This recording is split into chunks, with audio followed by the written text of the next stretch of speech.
હવે આપણે વાત કરીએ ભાગ નંબર 2 એટલે કે સીયુમાં પાવર પેક બદલાયું હોય ત્યારે આ જ્યારે આવો કિસ્સો બનતો હોય ને ત્યારે જ આ ભરવાનું થતું, ટૂંકમાં ભરવાનું તો છે જ, પણ એ સમયે તમારે ભરવાનું થાય.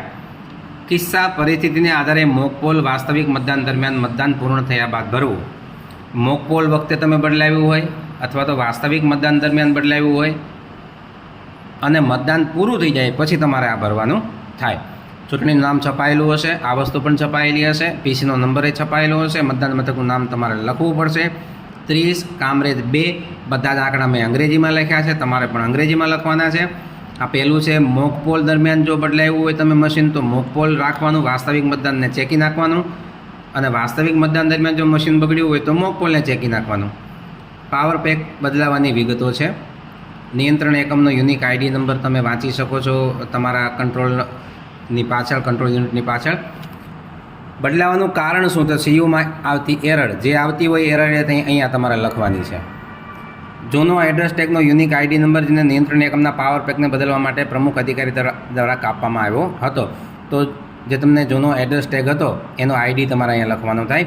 અહીંયા પાવર પેક બદલ્યું છે તમે એના સાક્ષી તમારા જેટલા મતદાન એજન્ટો હોય એના નામ, પક્ષનું નામ, ઉમેદવારનું નામ અને અહીંયા સહી કરાવવાની છે.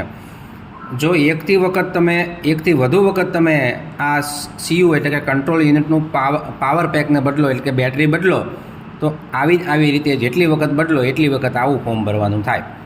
જેટલી વખત બદલો એટલી વખત આવું ફોર્મ ભરવાનું થાય. આ આઈએમપી છે, પ્રમુખ અધિકારીની સહી કરવાની. અહીંયા આપણા આઈએમપી છે, સેક્ટર અધિકારીની પણ સહી કરવાની છે. આ વાત થઈ છે ભાગ નંબર 3.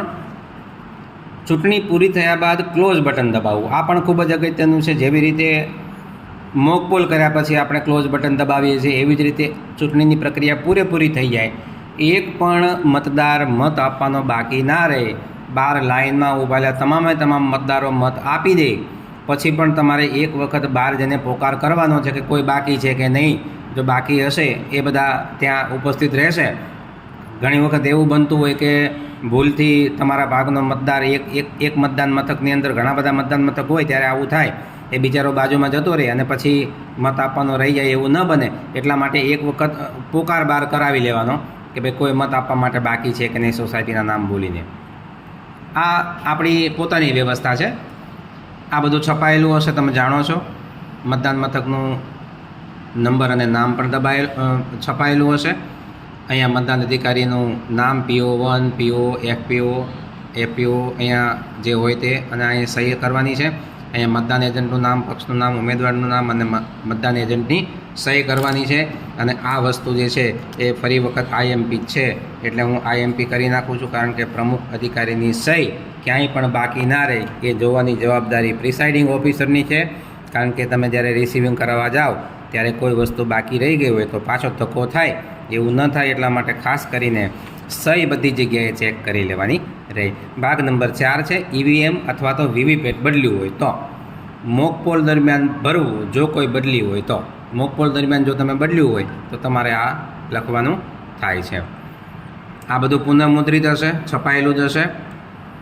અહીંયા લખ્યું છે વિતરણ વખતે આપેલા એકમનો યુનિક આઈડી જે નંબર બીયુનો હોય એ લખવાનું. તમને જે ફાળ્યું છે પહેલી વખતે એના નંબર લખવાના છે 3 બદલીના કિસ્સામાં સેક્ટર અધિકારીની સહી અહીંયા 4 સહી કરી નાખશે.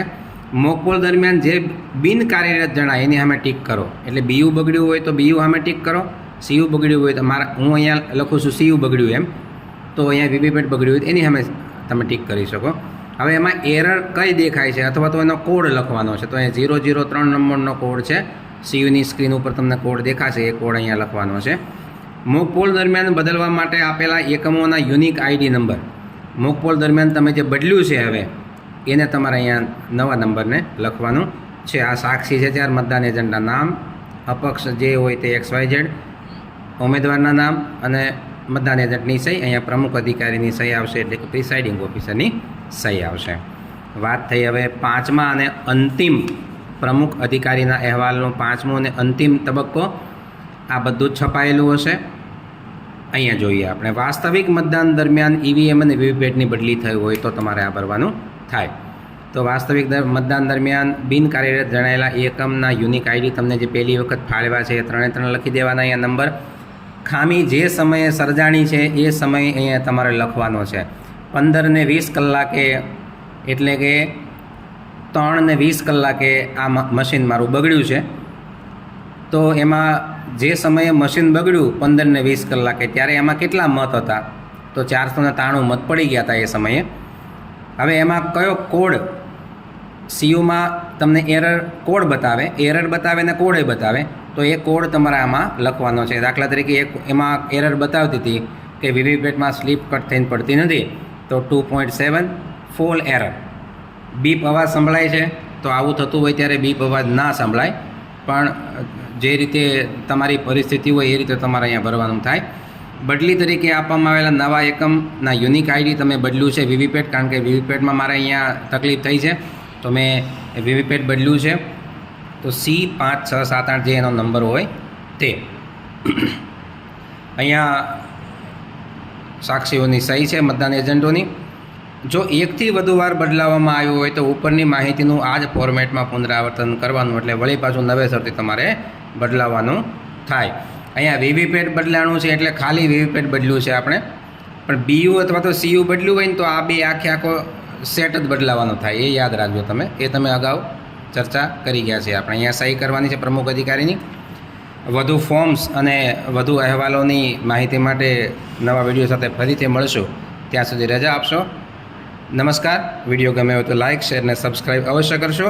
નમસ્કાર. જય જય ગરવી ગુજરાત.